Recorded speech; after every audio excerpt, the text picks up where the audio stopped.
Hello, listeners. I'm your host, Matt Kamaligan, and today's podcast will focus on the book Nickel and Dimed.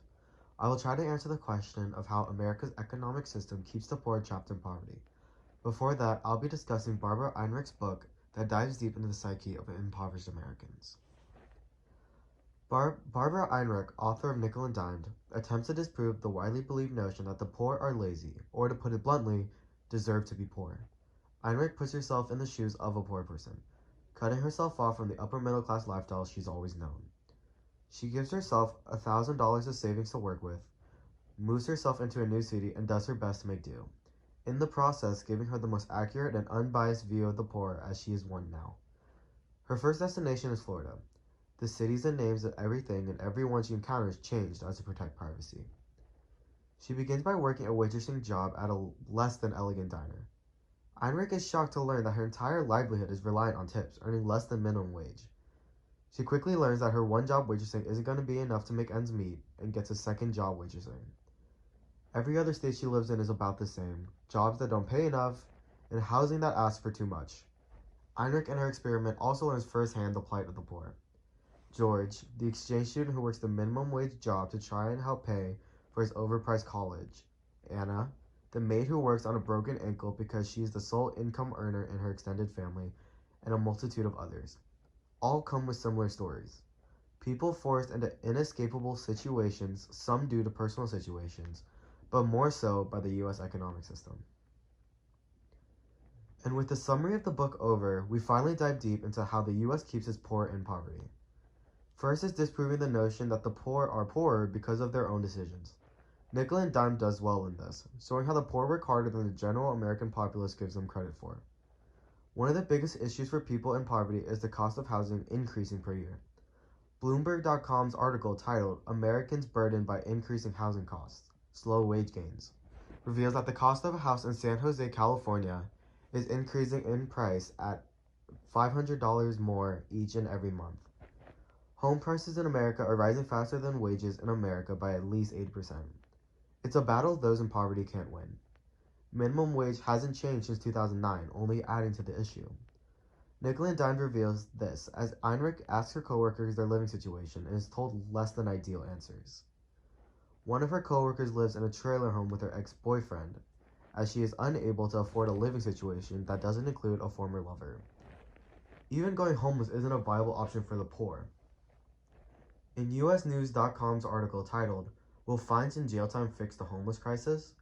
it describes the new punishment the Trump administration and U.S. cities are placing on those who sleep on the streets. Homelessness has actually gone down by 13% since 2010, but on the West Coast, homelessness has nearly tripled in cities like Los Angeles, Oakland, and Seattle. Violations of sleeping in public or camps can add up to $300 fines to people who already can't afford a place to sleep. The fining of the homeless is a perfect example of America's view on the poor. The Trump administration and U.S. cities blame the poor for their own poverty.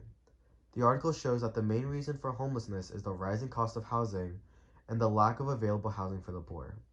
The inability to pay the fines makes a bad situation worse, incriminating them and making it even harder to become employed. Those a little better off than the homeless deal with similar issues. In the episode number 2, Who Deserves to Be Poor, of the podcast Busted, America's Poverty Myths, Brooke Gladstone exposes how money meant to go to the poor through the American welfare system was instead used to fund internal projects for cities, and the poor never got the help they were promised. The welfare system in America doesn't help the poor get out of poverty. It poses the question: do you get a minimum wage job and be too rich for welfare and struggle? Or do you take the welfare, stay unemployed, and struggle? It's an unwinnable situation and really shows how, again, America's economic system keeps its poor poor. Rising housing costs, coupled with a stagnant minimum wage and irrelevant welfare, makes it impossible for the American rags to riches story to occur in the current economy. The issue of housing for the poor is easily seen in Busted, America's Poverty Myths number 4, When the Safety Net Doesn't Catch You, when, in an interview, Brooke Gladstone talks to Margaret Smith, a woman who has been evicted on interesting terms.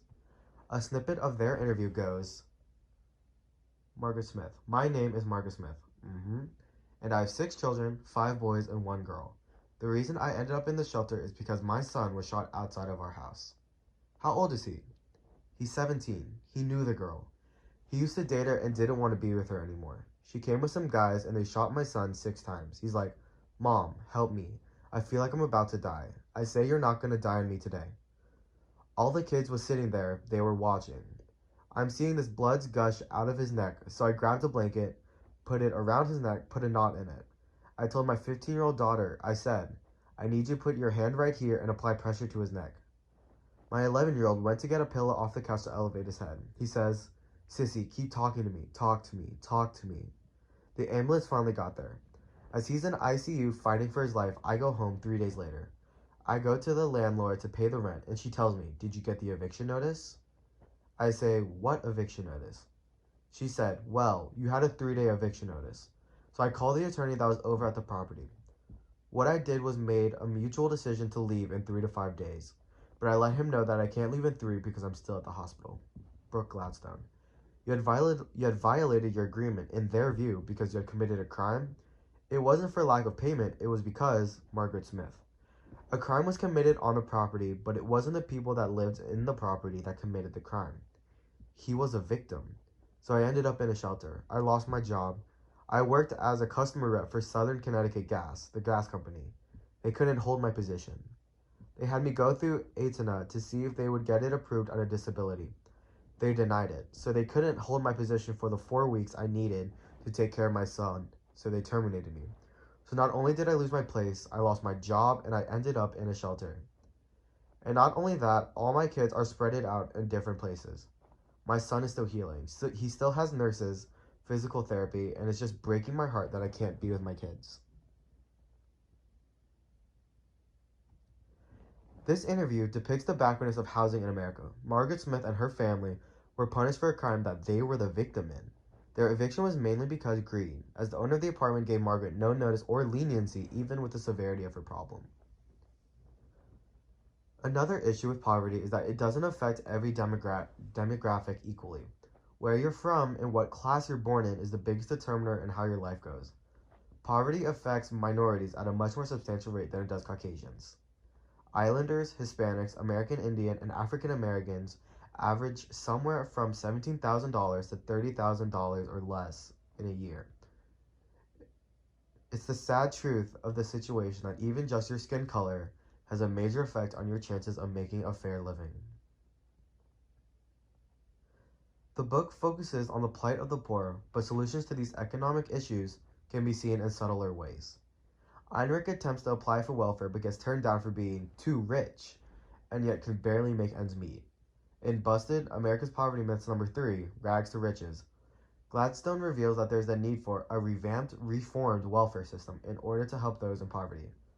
A welfare system that helps to bring the poor out of poverty instead of making the poor slightly less poor is a much needed solution. A raise in the minimum wage is also needed in order to help the poor be able to escape poverty. More drastic or extreme measures like student loan forgiveness would be crucial in helping future generations avoid and escape poverty. In HBR.org's article, What Will It Take to Solve the Student Loan Crisis?